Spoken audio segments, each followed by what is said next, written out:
Hello everybody, today I'm working on these cedar shakes on the side of the house. I've got the loose paint scraped off and done some sanding to kind of blend that edge, that paint edge, and I'm starting the priming process. So I'll set it up on a time lapse and take a look at that.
A little while later, I got the first coat of primer on these cedar shakes. Starting to come back around a little bit, still got a lot of work to do. Probably ended up repainting all of them. I had just pressure washed them not too long ago, so they're already clean, so that's a score. At least that part's done. Then I'll come in with the blue paint and go on the bottom edge there, and then on the side here. Ready, let's do the first coat of paint on the shakes now that I got them primed.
So there's one coat done.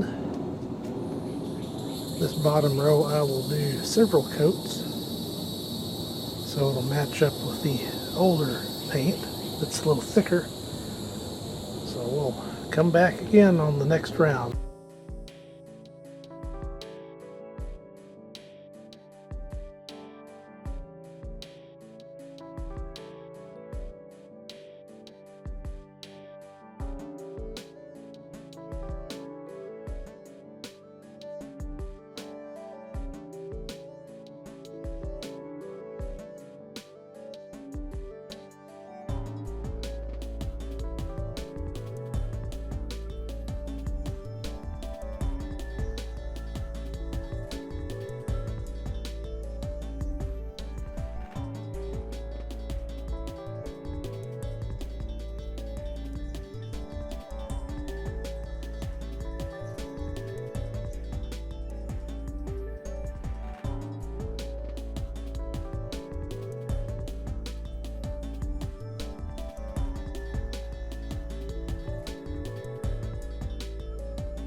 It's a little while later. This little touch-up project is completed for the most part.